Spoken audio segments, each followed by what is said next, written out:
Welcome back. Welcome back. I'm Chauncey Williams, and this is What Do I Do Now.biz, and this is lesson 5 from the foundation lesson, session 3, investing, making your money work for you. Again, as my mentor, Tony, that's myself, it says legal tender. Hey, I'm handing it to him because I've saved it. I feel like it's the right place to trust financial advisors and people that are in the right spaces to help you gain financial independence. So I believe in the 70-10. You can spend 70, but you got to make sure you save 30% charity, 10% for yourself, 10% for emergency fund or insurances or what you may have. The goal is try to live off of, I've heard people like Jim Rome living off 20%, but when you're making $1 million a year, you can live off $200,000 and you can do the rest within investing. So imagine investing 80% of your income and living off 20% of your income. That's a goal I have for myself, also establishing that. Just figuring out how can I beat the system by saving more and more and more. It's not actually beating the system. It's actually figuring out how to make compound interest work for me instead of me making the monthly payment. How about that? So getting right into our lesson.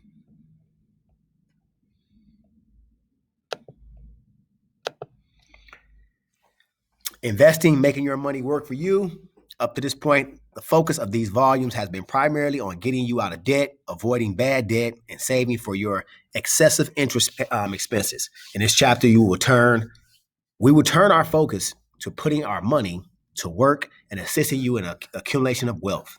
First, we'll begin with a brief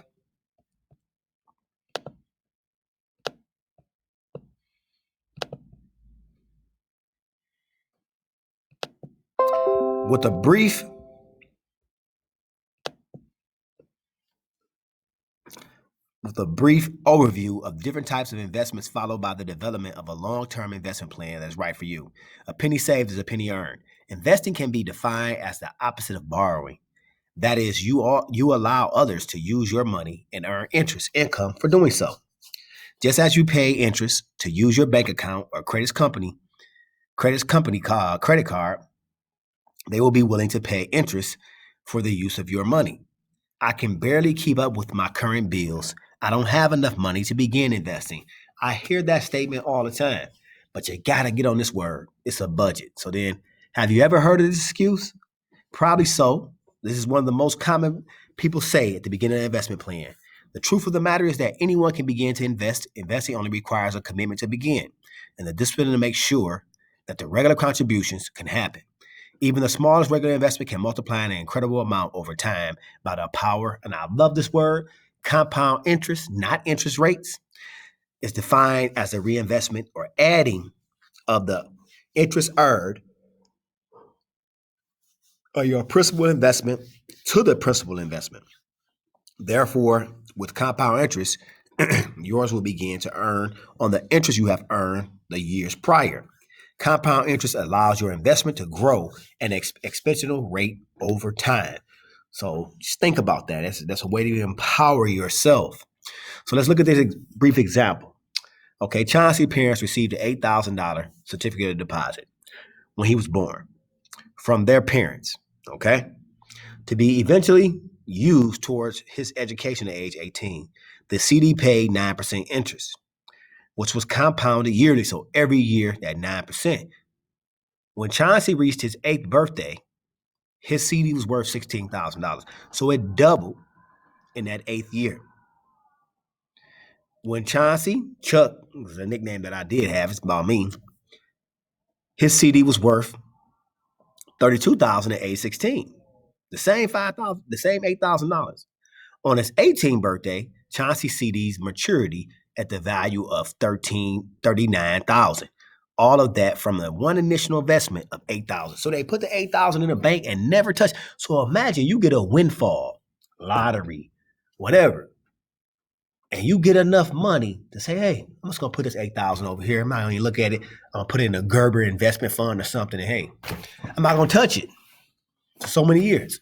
Imagine having enough money for possibly pay for somebody's education or half of it or so if a kid gets a scholarship. And this is a compound interest working for you. And this is an example. If Chuck invests $50 per month for 12 months per year, okay? So look, invested 5 years invested, 3%, $30,232. 5%, though if it goes to 12% in 5 years. Now look how the equation breaks down. The same money as the time goes. Time and interest are important. Look at the last one. For $50 a month, $117 is $174,748. Just look at that. Now, if the lowest, but over time works for you, and that's the compound interest. Whatever the money is, it keeps on going. And I've always been told when your money hits that 10-year, it gets to the point where whatever you put in, it doubles it as soon as you put it in. So if I put $300 in, the bank is like it matches that $300. So it's amazing to have that compound interest work for you. And I'm telling you, I'm not saying this word, but I'm going to say it. It is addictive. It's addictive. You're like, oh, and you're not. So imagine you've been paying a car note. Because you're talking about $50 per month for 12 months. That's nothing but like $600. People, you could do that and forget about it. That's like going to the buffet with a family of 3 people. That's $50 right there. So imagine you do that once a month. So then, this time you paying yourself back. The breakdown, he said, Chauncey makes a single $8,000 one-time investment. It results in a number of years. So watch this one. 5 years, it becomes $14,000 at 12%. Makes at least $9,000. Becomes $9,000, almost $2,000 increase. So look here. Look at the bottom line. The same out the $8,000 at 12%. You always got $250,000. As you can see, the preceding example is $50, but then you start out with a large sum of money. Now the interest is able to compound faster. $50, okay, $50. So you got to get that work of consistency. But imagine you put $8,000 in, and then you're like, all right, I'm just gonna do $50 to the $8,000. Try to do both. The power of compound interest. Bond investments. When a person invests in bonds, they are loaning money to a corporate or to governments. Usually when they build buildings or they have a bond they want to pass in the city, people can invest in that, and it's almost like you get paid back after so many years. So a government bond is about the money you borrow. So it's an attractive investment. Usually pay interest income and specify by maturity amount to the investor. So they say in so many years we'll pay this bond back, and it's basically an interest rate that they'll pay back, and it's considered as safer than stocks because it represents like government money, and a lot of times bonds are voted on by the people's city taxes in some cases. Types of bonds, you got the U.S. Treasury notes and bonds. These bonds can be intermediate or long-term government bonds that represent a major source of local government funding. These bonds are sold in amounts of $1,000 and up, have lower interest rates than corporate bonds, but represent the higher security as a U.S. government backs them. So then you got the last one, the U.S. Treasury bonds. These are characterized by short-term securities for up to a year in length. Treasury bills can be used as an interim holding place for cash. The interest earned is the difference between a discounted buying price and maturity of selling prices. Corporate bonds, 2 types. The debentures backed by the good faith and credit of the corporation. The asset-backed bonds are backed by the specific assets of the corporation. They are usually a major source of corporate borrowing and are sold through brokers. So when you can buy from a broker. So you know what a broker is, right? Usually offer a higher rate of return than government bonds, but are not considered as a safe investment as government issues. So like companies sell these to say our company is doing good. So it's a corporate bond. Like, okay, when you buy this bond, you own a piece of our company as an investor. By investing in government or corporate bonds, you are lending money to that bond issuer. Each bond has a quality rating. So they show you like this rating 5+ or these numbers that they have to show the reliability of the issues and the risk involved. When you invest in a bond, you become a creditor of the issuer and may be promised interest payments throughout the life of the bond. At the maturity, you are paid the entire cash value of the bond. As the bonds usually represent a lower risk than stocks, your investment objective is probably not high growth. Usually people investing in bonds have an income objective and may use a bond as a steady asset. So basically it's like the money's there And when it appreciates, it'll say, okay, it's worth this much now. It might be extra $500, might be extra $1,000. Depends on what the agreement was in the actual bond. Money market or cash investments. If your investment objective is to keep your principal safe and free your shrinkage due to inflation or market losses, then money market investments may be your best choice. The money market consists of investments including government bonds, specialized banking saving programs, certificates of deposit, saving accounts, and even checking accounts.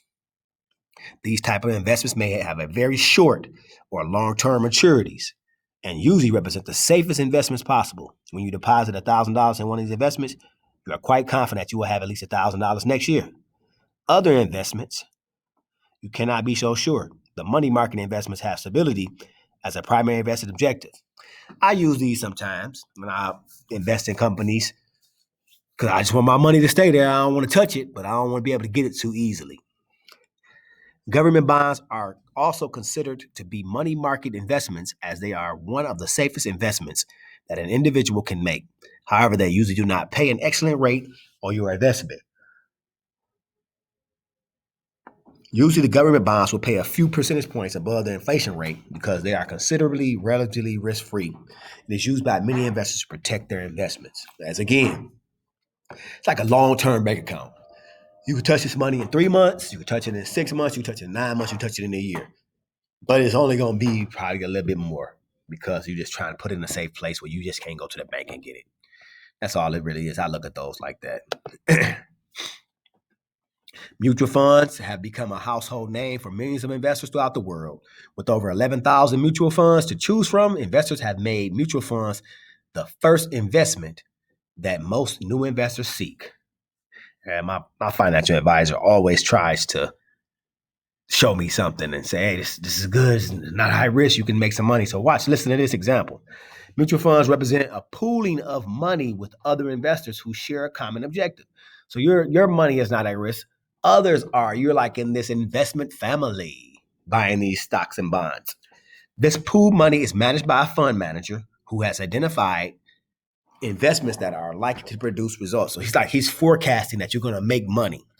The fund manager may choose to invest in the funds in stocks, bonds, or money market investments. So you got this mix. You got this bonds, you got this stock, but then you got this money market investments. You actually do want to be conservative, if you want to be aggressive, or that's just how it is. If you're a conservative investor or aggressive, so do you feel like you need the money right away, or you can wait long term? You will be more aggressive because you can trust the dips in the market.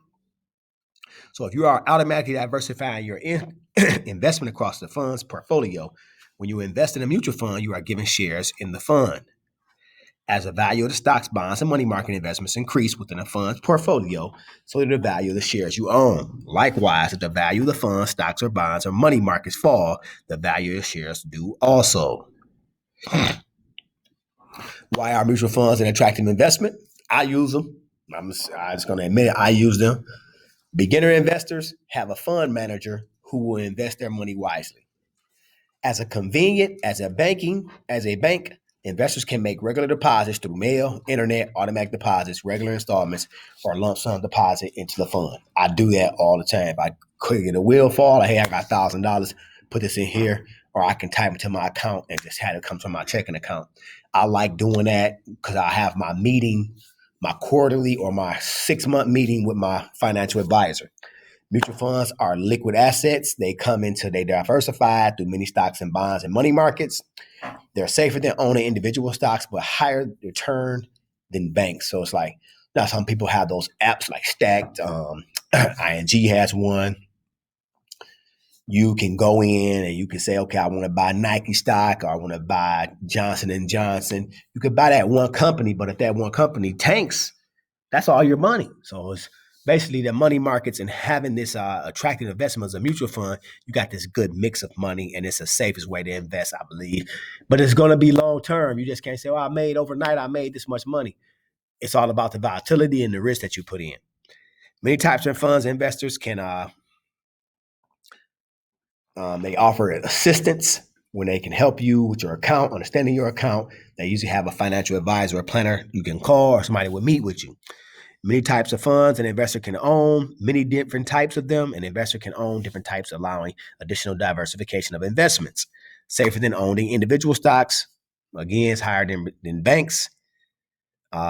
Mutual fund companies can usually offer assistance in understanding your account, many different funds. An investor can own many different types, allowing diversification of investment. So I know I got to redo that. That's why I'm doing these proofreads, but I'm getting that practice. So those are too many. Mutual funds, what to look for, performance and risk. This is what to look for. So if you're new to this investing thing, don't just say, I'm ready to invest some money. I'm going to tell you right now, you're not ready to invest money if you got a lot of debt. You got collections, if your credit score is bad. It's not going to be worth it because they make you punch your credit. They make you punch your social security number in there. So just in case somebody want to come in and touch your money that you invest in, I'm telling you, they do it. They'll snatch that too in a garnishment. So don't think you're safe because, I got this much money, I'm going to invest this, and you owe somebody else and you're not doing your due diligence with your other money. All right. First, look at the past performance of the mutual fund. If the fund has returned a consistent amount during the last 5-10 years, compare that fund to other funds when looking for 5, 3, or 10-year averages. Be aware of funds which base their average return on 1 or 2 excellent years. Last year was great. 2 years ago, we were good.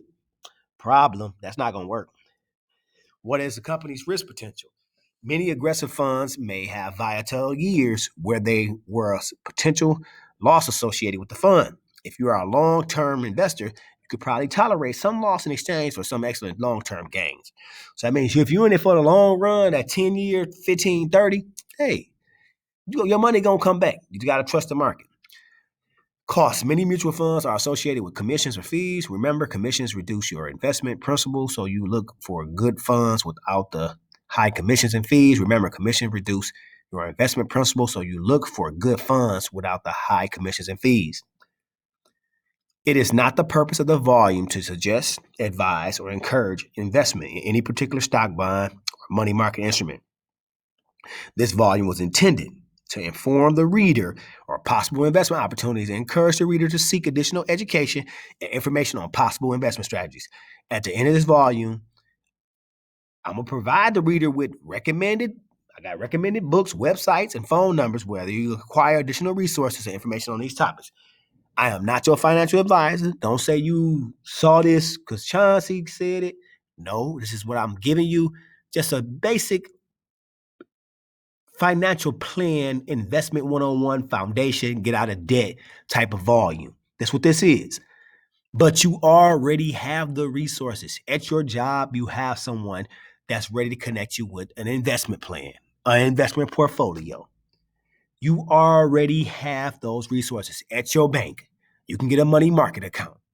You already have those resources. You can get an external IRA where you can put $6,000 in it in a year on your own. So there are things and tools out there. I'm just trying to enlighten you into your financial rights as a consumer.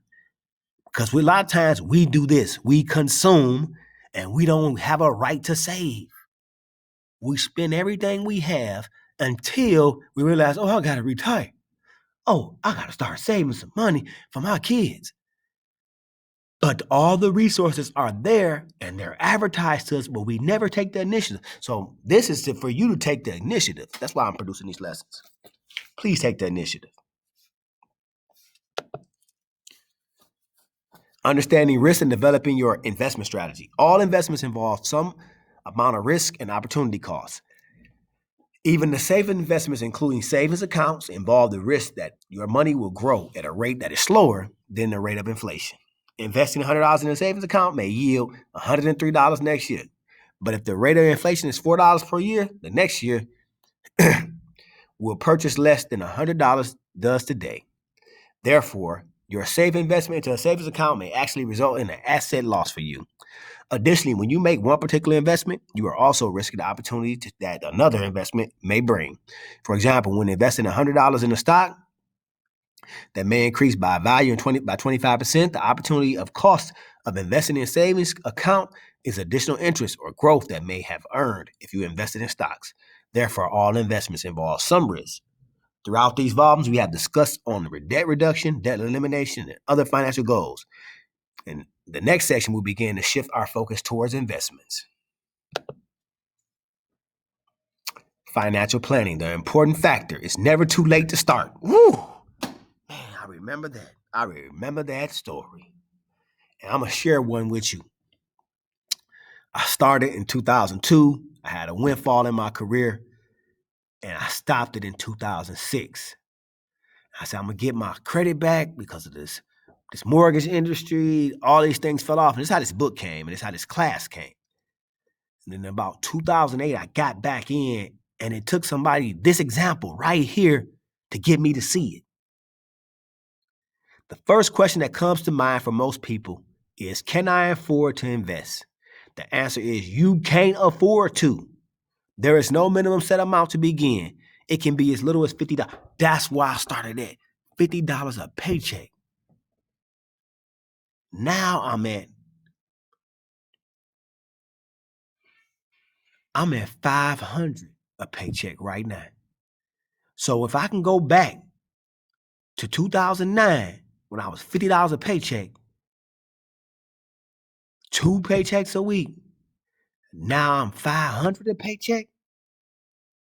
All I did was, as I increased my education, as I increased my business, as I increased my skills, I figured out my finite number that I was going to live on. I said, all right, this is my income. I'm trying to live off 50% of my income. I'm trying to live off 60% of my income. But it didn't start off at 50 at first. It started off at, I only live off 97.3. I got to get $50 here. Then it got to 95. Then I said, hold up, I can live off 90. Then I said, okay, let's try this. I can live off 80%. Then when I started getting to 60 and 50, I said, here it is. Got it. The new car stuff, no. Fancy clothes, jewelry, don't need it. Gets old, loses value, can't pawn it. So I said that $500 I was spending twice a month on stuff I didn't need, I started saving $1,000 a month. So I went from saving $100 a month, and it's an aha moment for myself right now. I mean, even though I'm teaching this class to you all, I went from $50 a paycheck, and I was just doing my bills this morning, to $500 a paycheck. That feels so good. Not the point of, oh, money, money, money, money, money. No, the gratitude of saying, I'm going to make a decision to shift my paradigm so I can live at the value of the life I see myself aspiring to. So let's get back to this. Consider this. Your earning potential is greater, and so is your risk. The younger you are, the more risk you are allowed to take. Your goals will allow varying depending on your age and your stage of life. Step 2, make sure you stay with your plan. I stayed with it. If you're not sure what your plan should contain and would like more professional advice on investing, you should contact and hire an investment professional. You got them at your bank. It's somebody at your job. It's an HR you can call and say, who does the investments for everybody? For my 401k. Who does that? Who does that? Who does the pension work? You do that, they'll send somebody to work with you. This is an area where you need to qualify that person based on several considerations, including their experience, education, and expertise in the field, their reputation from current investors they have. Be sure to contact some of their existing clients and ask for feedback about their investment abilities. I did that with my current financial advisor. I asked one of my friends that's wealthy. I said, "How did he do with you?" He said, "Man, I'm doing good, and this person is about to get ready to retire, probably like 10 years early." So when he told me that, I took that action 10 years ago. And I look back from the $50 to a $500 investment now. And I want to figure out how to invest $2,000 every paycheck if I can. When I do, I mean, because you got to start having those actions and saying those action words. When I do start putting $2,000 away a pay period. Exercise. Here it goes. Exercise 5.1. List separately your immediate or long-term investment goals. Be sure you are realistic and honest. Keep the goals at the forefront of your mind. Now, everybody say, be realistic. Imagine, I went from $50 to $500 paycheck. What has to change is your mind in the process of going from $50 to $500. And some of the things you do socially and some of the people you hang around socially to think that you're going to be accepted by them has to change. And when that changes, The relationships change, people change, and you'll start changing from the inside. You'll notice that I set realistic goals for myself, and now I have more money in the bank than I have on my body in name tags, or the car that is in my driveway that I'm still paying a car note for. The car will be paid off. Your credit score will be higher, and you'll have more money in the bank when you make the decision to have the obedience and discipline to start saving for yourself and your future. Don't forget to bring these goals with you when we meet, when you meet with a financial planner, because that's what a financial planner does. He asks you questions. He says, where do you want to be at? What's your goal? You want $1 million? You want $250,000? This is how much time you have. This is how much you got to put in there. So you got to be realistic with yourself.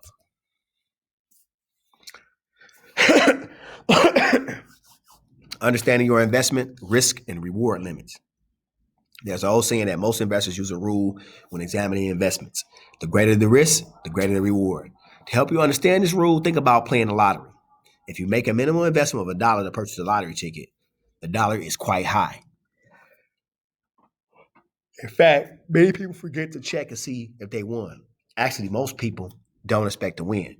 Therefore, the risk of losing your investment, $1, is extremely high. However, the return on your investment, the jackpot, if you win, is hundreds, thousands, and even millions of times greater than the initial investment. We do not mean to intend that investing in a lottery is every good investment, because I can tell you, growing up, I've seen it. I've seen people with boxes of lottery tickets and no life insurance. I'm going to say it again.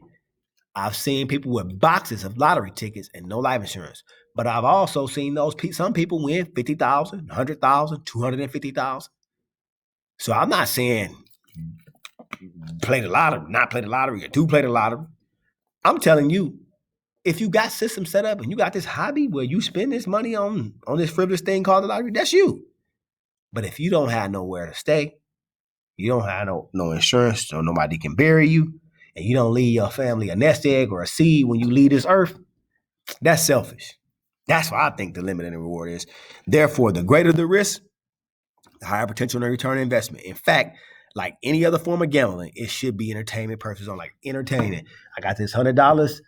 If it was me, I'm taking my wife to dinner because I don't gamble or nothing. If she want to play on the slots or whatever, that $100, that's all I'm spending. And we're gonna eat some crab and some lobster and have a good meal and see an entertaining show for my money. I can't do it. Lottery's not my cup of tea. Now I'll enjoy some winnings with somebody, but I can't take that risk. So I would rather invest my $500 every pay period instead of putting $100 on lottery tickets. Many investment professionals recommend higher risk or more aggressive investments to young people in they like early 20s or early start, just beginning to invest. When an investor has many years to invest, he or she is most likely to recover from the effects of any downswings or declines in their investment. However, if the investor has a shorter investment timeline, conservative and secure investors may offer the stability and the security of maintaining your principal. As you consider investments, please describe your investment timeline and the amount of risk you will be willing to consider. Age, you like mutual funds, individual stocks, IRA, pension at your job, 401k or 403b. What are you going to invest in? What's going to be your tool? How many years you have when you want to be off the job? Building your investment plan. As with any goals, reaching for your financial goals requires the development of an effective, comfortable, and workable investment plan. In this section, we'll describe the most important characteristics of a successful investment plan to assist you in optimizing and maximizing your investment success. Commit to making regular deposits or installments into your investment. Decide on an amount that you can invest into your account on a regular basis and make that payment your first payment. Many investors find it easiest to have their investment taken directly from their paycheck. In this case, money never goes into their account to be spent in other ways. That's pre-tax dollars, that they call that. Many professionals, investors recommend investing 5 to 10% of your income before paying bills, buying food, or paying any other expenses. This will ensure that your investment account is growing regardless of changes in your regular monthly expenses. Whatever the amount of your regular investment, pay it first and make it a habit. My mom used to always say that. Pay yourself first. That's why I say I believe in the 70-10 rule. And 70-10 means 10% to tithes, 10% to investments, and 10% to emergency fund or insurances. That worked for me. So like take $1,000, 300, I don't see it. And I do that with every check I get now. If I get a business check, 3,000, automatically, what's 10% of that? 300, I haven't seen it. Then another 300, or just look at this, 3,000, 30%. It's $90, right? I mean, 300, that's $90. Take that out. 900 if it's 3,000. Take that out. Do the due diligence, do the 3 areas. So again, if I had 300, 30%, $90. 10, 10, 10. Going charity, investment, insurance. 3,000, $900. 300, 300, 300. That's a fun system to apply. And my wife calls it nickel and diamond. And that's exactly said, 5 and 10%. 5 and 10% of your income before paying bills. Every time we get a check, it's a business check. My wife, she does work outside of her job. She'll bring the check. So here it goes. Take your nickel and dime out of it. She says it in a sarcastic way, but it helps me, and she would help us know we on the same page. I know you're going to nickel and dime this check towards investments and tithes and offerings. So go ahead and do that space. It's funny, but hey, it is what it is. Whatever amount of your regular investment, pay it first and make it a habit. Habit. You can have good habits or bad habits. Develop a diversified investment portfolio. That's like that mutual fund. I'm telling you, I'm a big thing on mutual funds. If you develop a diversified investment portfolio, you eliminate the possibility that a decline in any one investment, market, or asset will substantially reduce your wealth. Although the market's constantly changing and some of the investments may be in decline, you can be confident you have other investments that are performing well and making significant gains. Only then you can be sure that you have the coverage to ensure growth. This is all about reinvesting your earnings and interest. Dividends. That's right. Dividends. What you make, put it back in the system. Oh, I made, see that dividend? Oh, we made this much this quarter, these 3 months. Put that back in there. And let it just keep on cycling. Remember, the power of compound interest, reinvesting the income generated by your investments is a sure way of growing your investments for the long run. If you don't require this income to live, have it automatically reinvested into your growth or your capital. That's called a dividend. They pay a dividend, put it back in. Have patience with your investments. To be successful with your investments, you just have the patience to weather the storm and hang in there. Making emotional decisions during a market panic could cause you to realize substantial losses. Keep the long-term goals in mind and have patience. That's lesson number 5. This is all 3 sections. You did it. Give yourself a hand clap. And here are the essential tools and resources to assist you on your road to financial success. My website, WhatDoIDoNow.biz. I'm on the radio station 103.7 The Beat every Saturday, pre-recorded show with the gentleman you saw on the foundation of the financial lesson, Tony Williams, farmers insurance owner. He has an investment portfolio with millions of dollars in it that he manages for people. Again, my website is WhatDoIDoNow.biz. I'm on Facebook with Credit and Debt Help. Check me out. I got a YouTube page, Credit 101. It's all there. It's all listed for you. It's great. Been working with you. You stayed through all the lessons. Take some of these. Take this advice and let it stick to you like a grain of salt. I started with $50 every pay period. I'm not a millionaire yet. But I was in a space where I had negative bank accounts. I was in a space where I lived in poverty as a teen. I was in a space with no education, struggling. When you get an opportunity to provide for yourself, you don't have to show it with name tags. You can live off of income, sustain your lifestyle, and you can save for your future. And it could be a blessing for generations. I'm Chauncey Williams. WhatDoIDoNow.biz. This was my series of financial freedom for you, to me. With gratitude, thank you for listening.